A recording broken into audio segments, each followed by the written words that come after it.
തദ്ദേശ തെരഞ്ഞെടുപ്പിൽ കൊല്ലത്ത് യു.ഡി.എഫിന് രാഷ്ട്രീയ ഭാവിയില്ലെന്ന ഹുങ്കായിരുന്നു ഇടതുപക്ഷത്തിനുണ്ടായിരുന്നത്. പക്ഷേ ഇത്തവണത്തെ തദ്ദേശ തെരഞ്ഞെടുപ്പിലെ ചിത്രം ഇടതിന്റെ ആത്മവീര്യം തല്ലിക്കെടുത്തുന്നതായിരുന്നു. കൊല്ലം നെടുമ്പന പഞ്ചായത്തിൽ രാഷ്ട്രീയ ചരിത്രം തിരുത്തിക്കൊണ്ട് ഒരമ്മയും മകനും അധികാരത്തിന്റെ പടവുകൾ ഒന്നിച്ചു കയറുകയാണ്. നെടുമ്പന പഞ്ചായത്ത് പ്രസിഡന്റായി അമ്മ ബീന നസീമുദ്ദീൻ ലബ ചുമതലയേറ്റപ്പോൾ മകൻ ഫൈസൽ കുളപ്പാടം അതേ പഞ്ചായത്ത് ഉൾപ്പെടുന്ന ഡിവിഷനിൽ ജില്ലാ പഞ്ചായത്ത് മെമ്പറായി വമ്പിച്ച ഭൂരിപക്ഷത്തോടെ ജയിച്ച് അധികാരത്തിലേറിയിരിക്കുകയാണ്. ദീർഘകാലത്തെ ഇടവേളയ്ക്ക് ശേഷമുള്ള യു.ഡി.എഫിന്റെ തിരിച്ചുവരവാണ് നെടുമ്പന എന്ന പ്രദേശത്തെ വീണ്ടും വാർത്തകളിൽ സജീവമാക്കുന്നത്.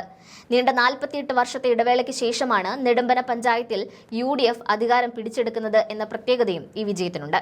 പതിറ്റാണ്ടുകളായുള്ള എൽ.ഡി.എഫിന്റെ ഉറച്ച കോട്ടയായിരുന്ന നെടുമ്പനയിലാണ് ബീന ഉജ്ജ്വല വിജയം കരസ്ഥമാക്കിയത്. ഒരു തലമുറയോളം എൽ.ഡി.എഫ് മാത്രം ഭരിച്ച മണ്ണിൽ മാറ്റത്തിന്റെ കാഹളം മുഴക്കിക്കൊണ്ടാണ് അമ്മയും മകനും ജനവിധി തേടിയത്. തെരഞ്ഞെടുപ്പ് പ്രചാരണ വേളയിൽ തന്നെ അമ്മയുടെയും മകന്റെയും പോരാട്ടം വോട്ടർമാർക്കിടയിൽ വലിയ ചർച്ചയായിരുന്നു. ഇരുവരും ഒന്നിച്ച് വോട്ട് ചോദിക്കാൻ ഇറങ്ങിയപ്പോൾ ആത്മവിശ്വാസം നിറഞ്ഞ സ്വീകരണമാണ് ജനങ്ങളിൽ നിന്നും ലഭിച്ചത്. ആ വിശ്വാസം വോട്ടായി മാറിയപ്പോൾ കൊല്ലം ജില്ലയിലെ തന്നെ ഏറ്റവും വലിയ ഭൂരിപക്ഷമായ 10,146 വോട്ടിനാണ് മകൻ ഫൈസൽ കുളപ്പാടം അർഹനായത്. കൊല്ലം ജില്ലയിലെ തന്നെ ഏറ്റവും വലിയ ഭൂരിപക്ഷം നേടിയ വിജയങ്ങളിൽ ഒന്നാണിത്. തന്റെ വിജയത്തെക്കാളും മധുരമുള്ളതാണ് അമ്മയുടെ നേട്ടമെന്നും 48 വർഷത്തിന് ശേഷം പഞ്ചായത്ത് ഭരണം തിരിച്ചുപിടിക്കാൻ കഴിഞ്ഞത് പാർട്ടിയെ സംബന്ധിച്ചിടത്തോളം അഭിമാനകരമായ നിമിഷമാണെന്നുമാണ് ഫൈസൽ പ്രതികരിച്ചത്. തന്റെ അമ്മ പ്രസിഡന്റായ പഞ്ചായത്തിന്റെ വികസന കാര്യങ്ങളിൽ ജില്ലാ പഞ്ചായത്ത് അംഗം എന്ന നിലയിൽ വലിയ സഹായങ്ങൾ എത്തിക്കാൻ തനിക്ക് കഴിയുമെന്ന ആത്മവിശ്വാസത്തിലാണ് ഫൈസൽ.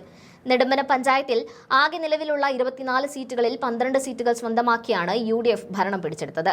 ബി.ജെ.പി ഒരു സീറ്റിലും ഇവിടെ വിജയിച്ചിട്ടുണ്ട്. ഭരണാധികാരികൾ എന്ന നിലയിൽ ഇനി ഇരുവരുടെയും മുന്നിലുള്ളത് ഉത്തരവാദിത്തങ്ങളുടെ വലിയൊരു നിരയാണ്. നെടുമ്പന പഞ്ചായത്തിന്റെ അടിസ്ഥാന സൗകര്യ വികസനവും ജനങ്ങളുടെ ക്ഷേമവുമാണ് തന്റെ പ്രാഥമിക ലക്ഷ്യമെന്ന് പ്രസിഡന്റ് ബീന നസീമുദ്ദീൻ വ്യക്തമാക്കുന്നു. മകൻ ജില്ലാ പഞ്ചായത്തിൽ ഉണ്ടെന്നത് തന്റെ പ്രവർത്തനങ്ങൾക്ക് ഇരട്ടി കരുത്തു നൽകുമെന്നും പദ്ധതികളുടെ ഏകോപനം വളരെ എളുപ്പത്തിൽ സാധ്യമാകുമെന്നും അവർ പ്രത്യാശിക്കുന്നു. മൃദുഭാഷിയും കർമ്മനിരതയുമായ ബീന നസീമുദ്ദീൻ തന്റെ പഞ്ചായത്തിന്റെ വികസനത്തിനായി ഒട്ടേറെ പദ്ധതികൾ ഇതിനോടകം വിഭാവനം ചെയ്തിട്ടുണ്ട്. പ്രാദേശികമായ പ്രശ്നങ്ങൾ പരിഹരിക്കുന്നതിനൊപ്പം മകന്റെ സഹായത്തോടെ ജില്ലാ പഞ്ചായത്തിൽ നിന്നുള്ള ആനുകൂല്യങ്ങളും പദ്ധതികളും നെടുമ്പനയിലേക്ക് എത്തിക്കാൻ തനിക്ക് എളുപ്പമാകുമെന്ന് അവർ പ്രത്യാശ പ്രകടിപ്പിക്കുന്നു. കൊല്ലത്തെ വൻ ഭൂരിപക്ഷത്തോടെയുള്ള വിജയത്തിന് ശേഷം തന്റെ രാഷ്ട്രീയ ഗുരുവായിരുന്ന ഉമ്മൻചാണ്ടി ഉറങ്ങുന്ന മണ്ണിലെത്തി അദ്ദേഹത്തിന്റെ സ്മരണയ്ക്ക് മുന്നിൽ പ്രണമിച്ചും ആ വലിയ ദർശനങ്ങളുടെ അനുഗ്രഹം തേടിയുമാണ് ഫൈസൽ അധികാരത്തിന്റെ പടവുകൾ കയറുന്നത്.